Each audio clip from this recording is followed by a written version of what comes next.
Hi, I'm Sayanti, the artist behind Sayanti Fine Arts. Today's video is an acrylic painting tutorial, and I'm painting the Surreal warrior goddess themed painting, which I call Kali, and it is based upon the Indian mythological goddess Kali. I did a similar painting last year around the same time, and I will link that in the video description below, and I have a card pop up above. If you want to check it out after you check out this video, please feel free to do so. And this video, it just got exceedingly long. It's about a 20 minutes video, so apologize if it causes inconvenience to hold your patience for so long, but it just took a lot of time and I wanted to go through everything. So thank you for. For this painting, I chose a 16 by 20 gallery wrapped canvas, and I toned the entire canvas with a base gray color or very light gray color, and then I did a very loose underpainting with a burnt umber. And this concept of Kali is really special to me because unlike most gods and goddesses depicted in different mythologies, which are generally very demure, beautiful images, Kali has a more of a protector image, and she's dark yet beautiful, and she wants to save the world. So kind of like combine the concept of the mythology of Kali with the concept of protector of universe, warrior, a woman kind of ideas together to create this surreal painting. Now onto the galaxy in the background. Typically what I have done in the past is that I painted the whole canvas black or very dark blue black and then painted the galaxy on top of it. But this time I started with a ground of gray, and then which was almost like white, and then painted on top of it. So some of the areas where I would eventually choose to put very lighter colors, those areas I left light or added a little bit of white and lighter aqua colors and lighter magentas and purples. But the rest of the area I'm first putting down a basic layer of black and blue and purple. Now at this point I'm being very messy, very sketchy. All I'm trying to do here is cover the entire area of the canvas of the background for the background. So I don't need to be very smooth and detailed because I'm going to do a lot of layers. I'm going to do about 7 or 8 layers of paint on top of it. So there was hardly anything on these basic layers that would actually end up showing in the final layers. All I need is different layers to get to that color value that I am looking for. I'm still continuing to add blue, black and purple in different areas.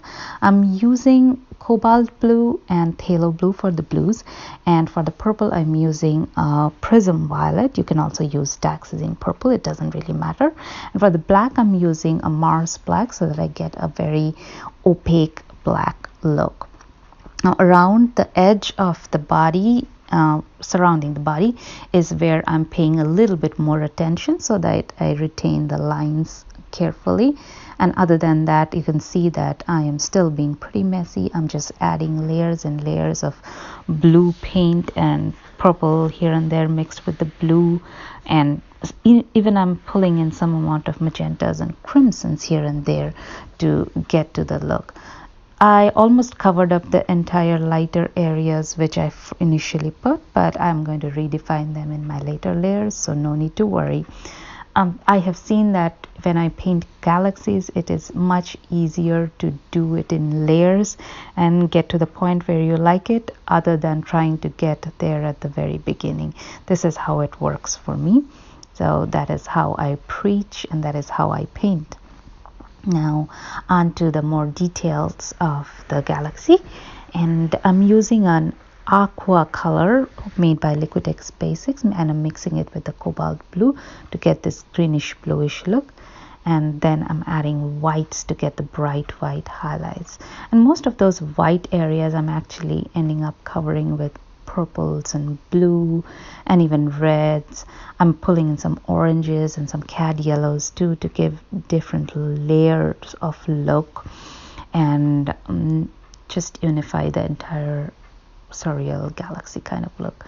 Like I said, I have, in my opinion, it really gives that three-dimensional depth kind of look of in galaxy kind of backgrounds, space paintings. When you do it in layers instead of trying to put the right color in the right place, doesn't really look that good as it does if you try this method out.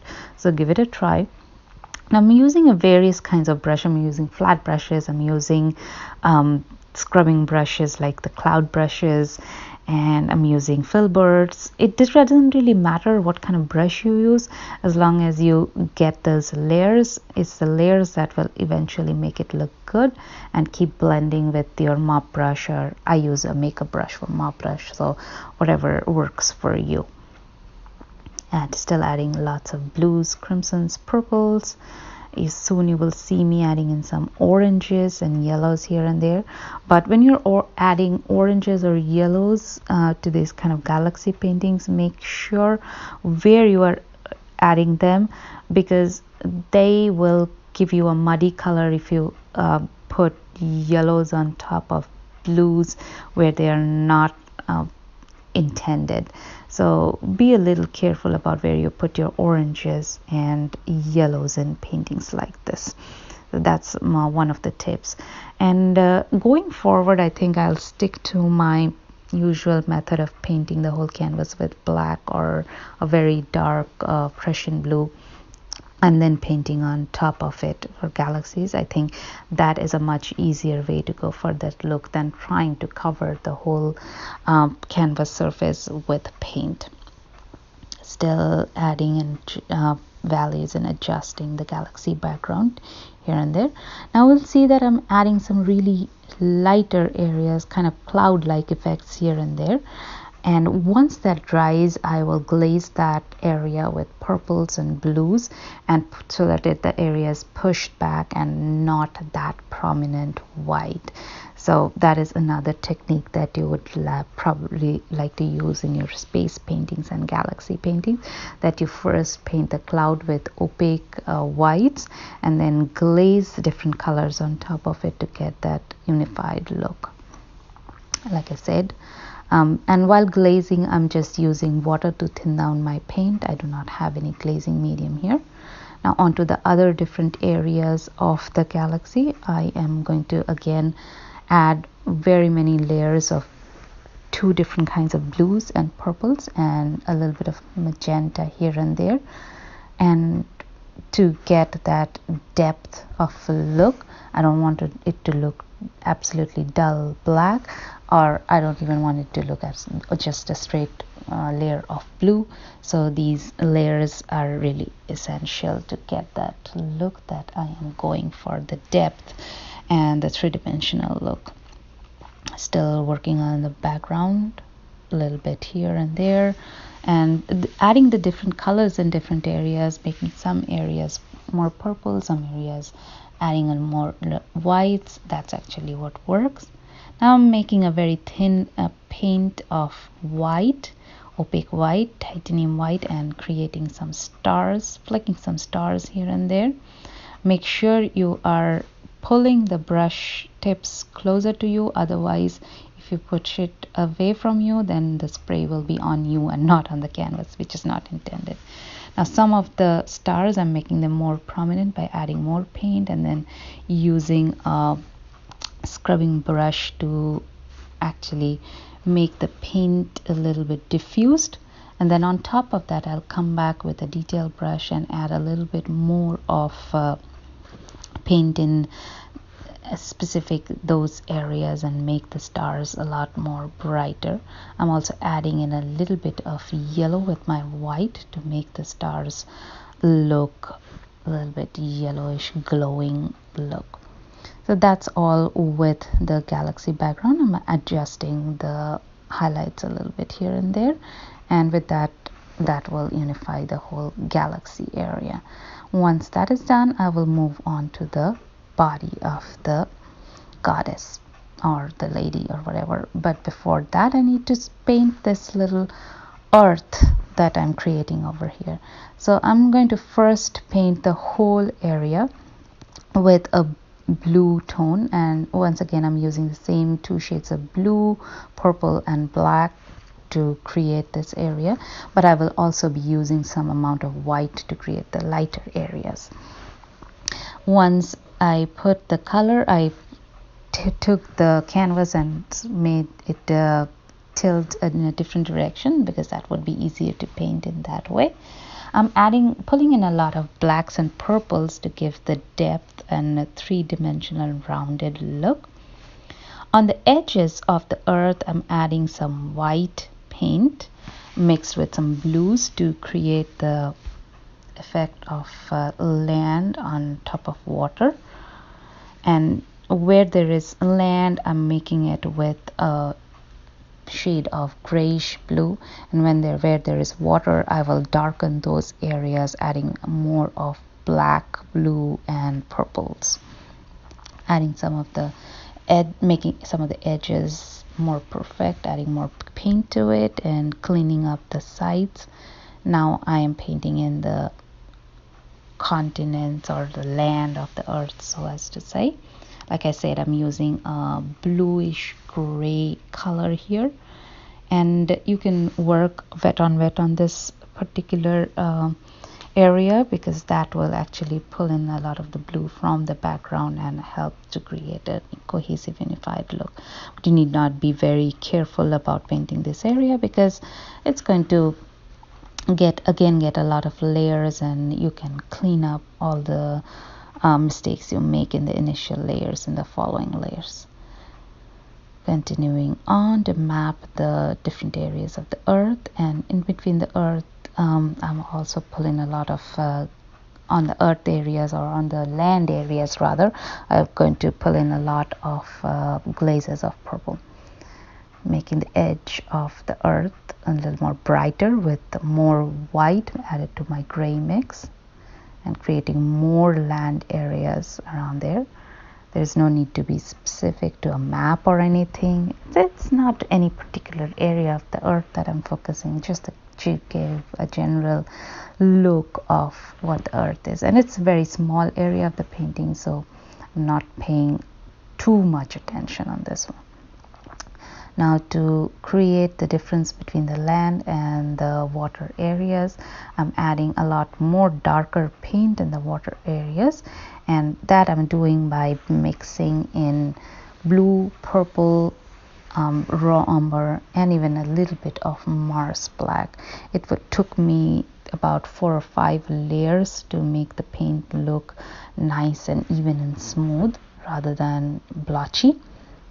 So I skipped a few of those layers here and there so that the video doesn't look very repetitive. It still ended up to being a very, very long video, about 20 minutes or so I apologize. It makes you kind of impatient, but you always have the option in YouTube videos to fast forward it and watch it at the most at twice the time level, which will still make it a 10-minute video.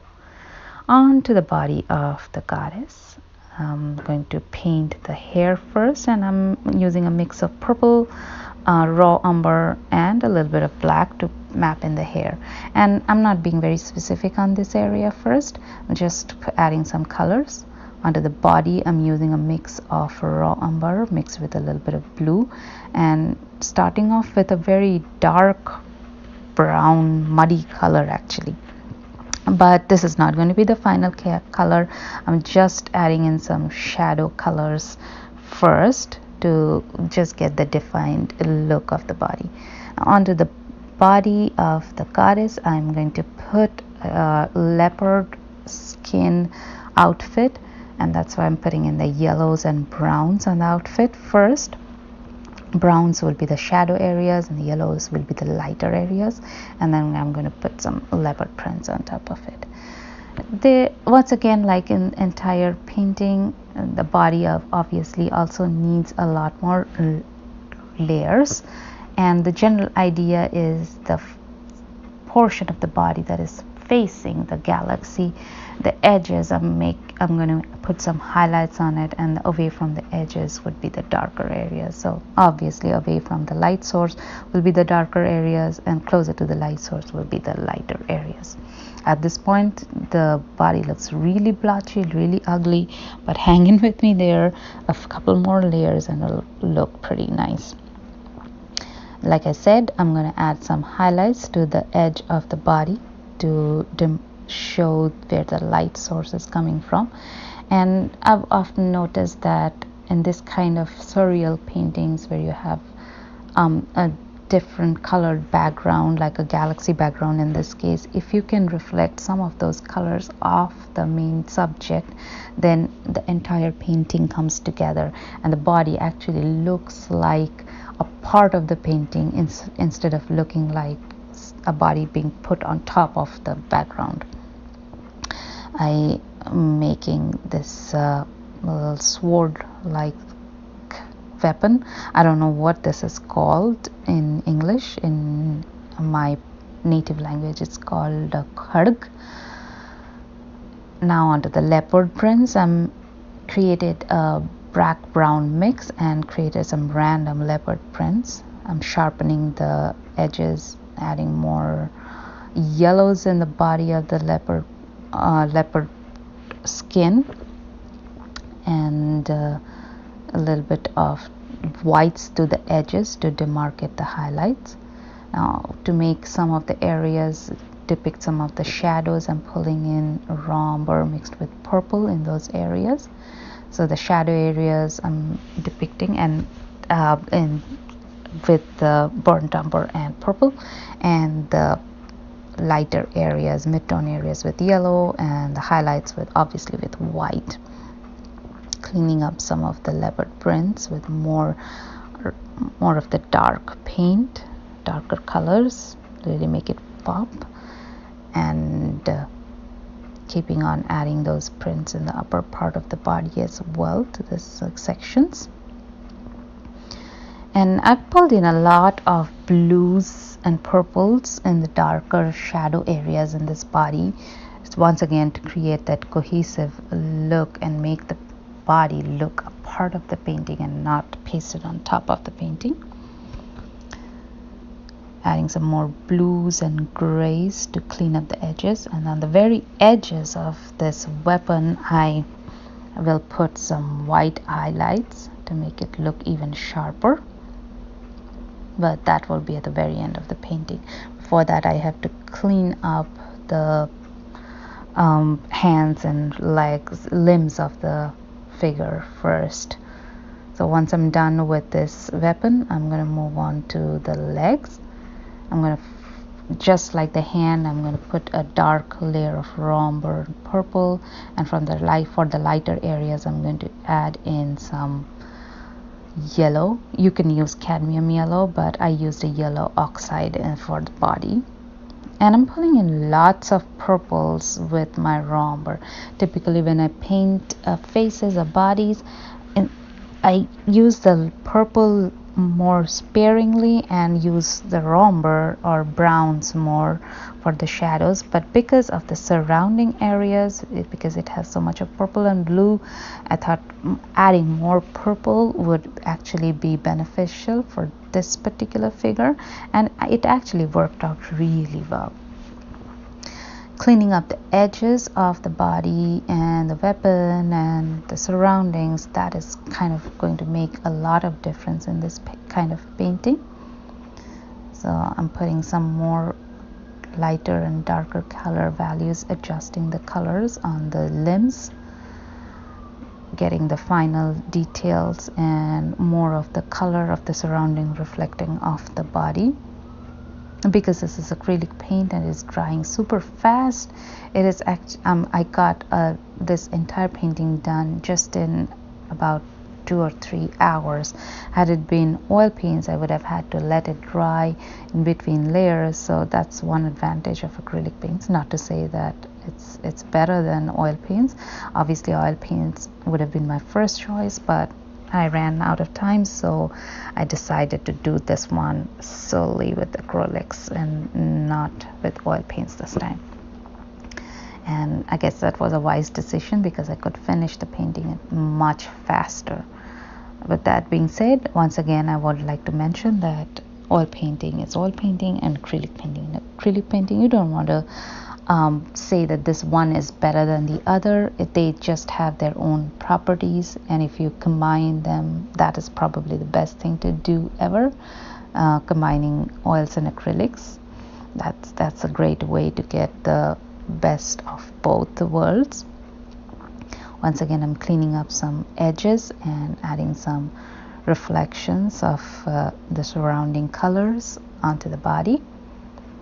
Like I said, I'm cleaning up the edges of the weapon with some really bright white highlights, and then I'll pull in some highlights on the legs as well with blues and whites just to depict the surrounding colors. Some of the times my brush is away from the painting because I'm covering some of the other areas which caught my notice while I was painting this basic area where the camera is focused on.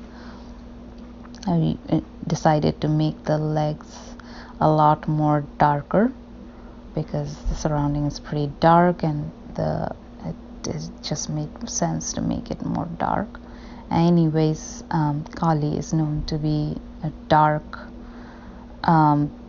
complexion, of having dark complexion, so it probably makes it more cohesive that ways as well. Onto the hair, I'm getting some white paint surrounding the hair to demarcate the white source and letting some of that pulling some of that white through the hair to show some light rays coming through the hair, just to make it look even more surreal. And then I'm adding a lot of darker colors of purple, blue, black, brown in different parts of the hair to make that flowing look.